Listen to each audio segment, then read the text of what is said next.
நேத்து ஒரு மொமெண்ட் வந்து எனக்கு ரொம்ப சிரிப்பா இருந்தது. திவாகர் ரீல்ஸ் பண்ண போகும்போது கேமரா ஜூம் ஆகுதான் கேமரா ஜூமே ஆகல அப்படின்ற மாதிரி திவாகரே பல்ப் வாங்கி அவருக்கு மூஞ்சி எல்லாம் மாறிடுச்சு நகர்ந்து போனாரு. அது ஏங்க ஃபுட்டேஜ்ல காட்டுறீங்க 1 hour ஷோல 24 மணி நேரத்துல ஒண்ணுமே நடக்கலையா? இதுதான் நடந்திருக்குன்னு பெருசா காட்டுறீங்களா? இல்ல ஏன் காட்ட மாட்டாங்க. இது திவாகர் ஓகே பல்ப் வாங்குனது ஃபேர் அண்ட் குட், நான் ஒத்துக்கிறேன். ஓகே ஏதோ நீங்க பண்றீங்க, ஏன் காமிக்கிறீங்க? வேணாம், ஷோக்கு நல்லா இல்ல. இப்ப பார்வதி கத்துறது நல்லா இல்ல, பார்வதி சண்டை போடுறது நல்லா இல்ல, பார்வதி இருக்கிறது நல்லா இல்ல, பார்வதி ஃப்ரேம்ல காட்டுறது நல்லா இல்ல, அவங்கள காட்டுற விதம் நல்லா இல்ல, அவங்க நல்லாவே இல்ல அப்படின்னு சொல்லிட்டு நிறைய விஷயங்கள் சொல்றாங்க. அதையும் காட்டுறீங்க. அதே மாதிரி திவாகர் பண்ற விஷயத்த சுத்தமா பிடிக்கல. நீங்களே கேமரா திருப்புறீங்க. அந்த கேமரா திருப்புறத நகைச்சுவையா நாங்க பார்க்கணுமா? வேணாம், அந்த ஆளை காமிக்காதீங்க.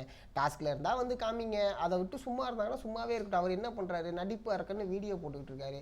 இதுதான் நாங்க இங்கே அந்த கருமத்தை தான் நாங்க இங்கே பார்த்தோமே. அங்கேயும் போயிட்டு அந்த கருமத்தை பார்க்கறது எதுக்கு பிக் பாஸ் ஷோ? என்னமோ நான் சொன்னாரு இன்ஸ்டாகிராம்ல எனக்கு அவ்வளோ ஃபாலோவர்ஸ் இருக்கு, என் ஃபேம்லாம் என்னமோ ஒரு வார்த்தை விட்டாரு. லிட்டரலி எனக்கு அவ்வளோ எரிச்சல் ஆச்சு. அதாவது நம்ம ஒரு மிகப்பெரிய நடிகர் அப்படின்னு நம்ம நினைச்சிக்கிட்டு இருக்கோம்ல, நம்ம தான் பெரிய ஆளு, நம்ம தான் பெரிய ஆள், நம்ம மிகப்பெரிய, இதுவே வந்து பார்த்தோன்னா ஒரு டிலூஷன் தான். அதை எதுவும் செய்ய முடியாது. மனநோய். அந்த மனநோயை தீர்த்தணும். அடுத்த சீசன்ல திவ்யா கலச்சியை உள்ள கூப்பிட்டு வந்துருவாங்க போல போற போக்குல பார்த்தா. அப்படிதான் ரேஞ்ச் இருக்கு.